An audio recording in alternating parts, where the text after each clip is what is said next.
Mungkin pertanyaan pertama nih pertanyaan paling banyak kami terima. Kenapa kok lama? Yang pertama bahwa pasca kejadian PS ini kemudian meninggalkan kampung halamannya, dia pergi ke Katapang sebagaimana tadi dijelaskan oleh Pak Kabid Humas.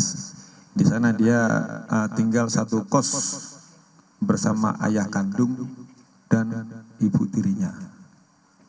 Namun PS tidak mengenalkan diri sebagai anak kandung daripada ayahnya. Di sana dia mengaku sebagai keponakan, demikian juga bapaknya mengenalkan kepada pemilik kos bahwa PS adalah keponakannya. Hal ini dikuatkan dengan keterangan pemilik kos yang sudah kita minta keterangan. Demikian juga nama sudah diganti, bukan lagi PS tetapi menggunakan nama Robi. Yang kedua, kenapa kita sulit untuk menemukan ini, bahwa tidak ada satupun pelaku lain yang berani menerangkan bahwa PS itu ini orangnya. Padahal mereka tinggal di satu lingkungan, bahkan ada teman sekolah ataupun teman bermain. Jadi kenapa kesulitan kita selama ini seperti itu? Karena memang saksi yang berani menerangkan itu belum ada. Akhirnya kita ajak bicara para tersangka yang sudah vonis dari hati ke hati, mereka menerangkan bahwa PS adalah ini orangnya. Sehingga kami bermudah untuk melakukan pelacakan. Itu kira-kira. Yang kedua betul.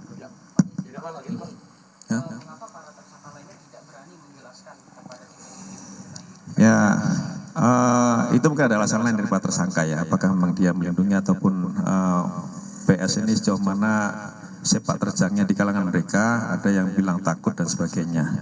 Jadi ketakutan dari mereka saja, tidak berani menerangkan PS ini orangnya.